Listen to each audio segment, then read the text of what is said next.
Hey everybody, Jason Sherman here. In today's episode of Zero to CEO, I speak with Scott Trumpolt. He's a compensation consultant. Welcome to the show. Well, it's wonderful to be here. And today we're going to be talking about designing a winning compensation strategy. And this is important, right? And maybe you have a compensation philosophy. Maybe people don't because they don't think about that every day. Sure. What is your compensation philosophy and why do you think it matters?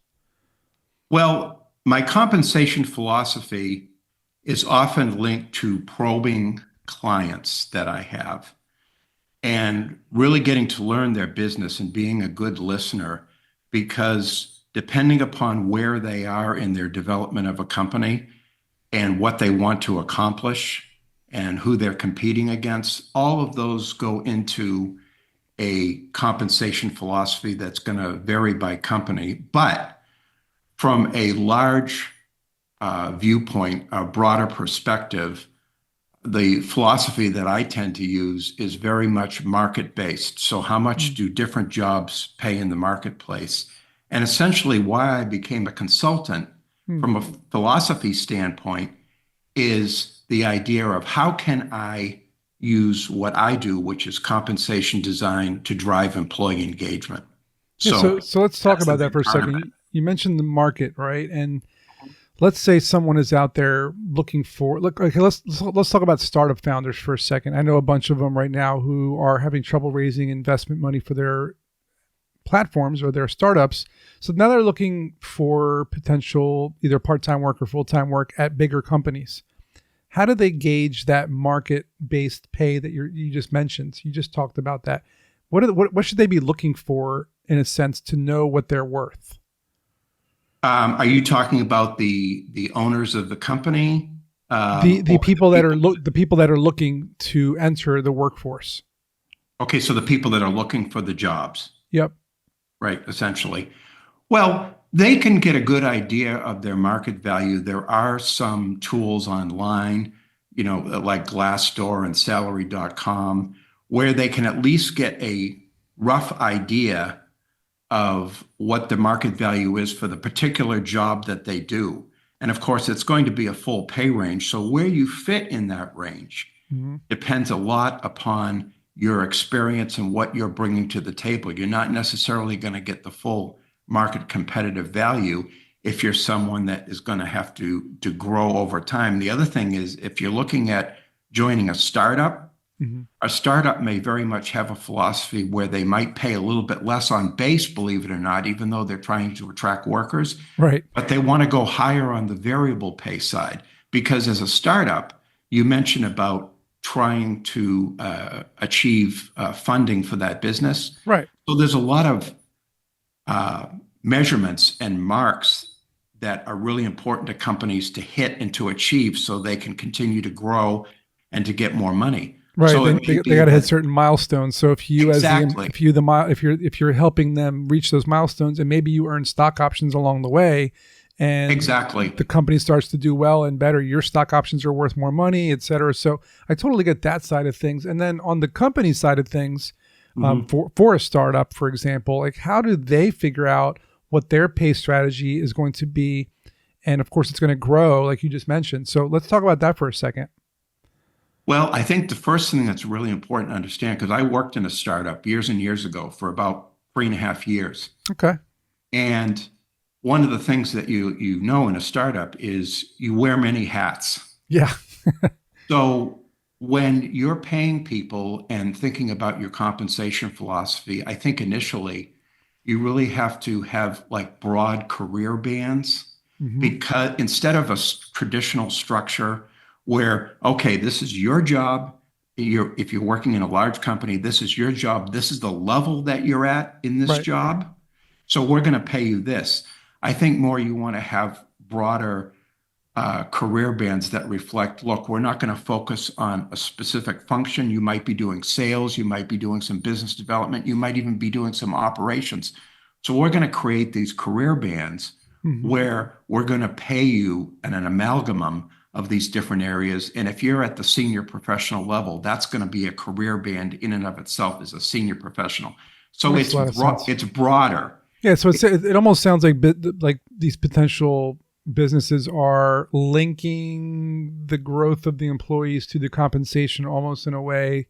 So if almost like performance based in some ways, it almost sounds like. I mean, I do notice a lot of startups do that, but in Fortune 500 companies, it's more traditional, right? So Right. it's more fixed versus variable, which I do want to cover. So Yeah. can we talk about the differences between fixed versus variable pay?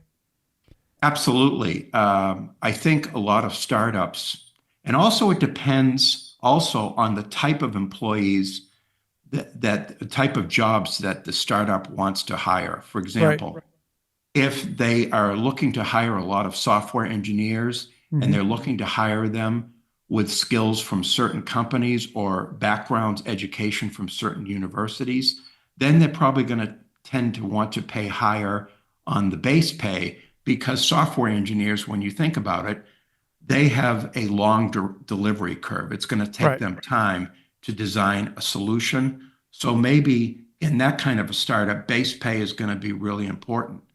But the variable pay is still a crucial element as well, because again, talking about those milestones. So it might be in the startup that if I was working with a startup as a client, and I have had them as a client, that's the kind of compensation philosophy that we talk about.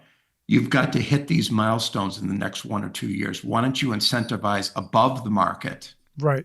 to make that, to motivate employees to make that happen? So Or again, when you say that, do you mean, so let's just throw a number out there just to make the things easy.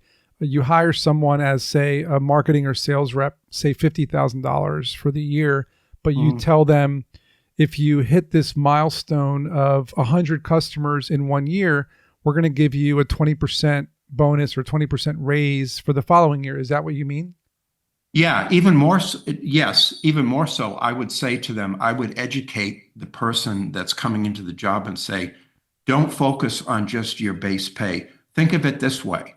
If you do this for this company, we are going to pay you at this, say, the 75th percentile of the market for total cash compensation. Mm, What's that? What that is saying to the employee is that if you do this from a total cash compensation perspective, the pay split might be more on the variable side, but overall, if you do this between your base and your variable pay, you're going to be at the 75th percentile, which is above market competitiveness. That's right. something we can lay out for an employee. We can say, look, your job, your base pay pays this in the market. We're only going to pay you at the 45th percentile in base pay. But we're adding on this variable component. And how would you like to be getting paid at the 75th percentile from a total cash comp? So they Yeah. put that in perspective. Oh, I'm going to be paid above market. Right. Yes, it's how they get the money, though.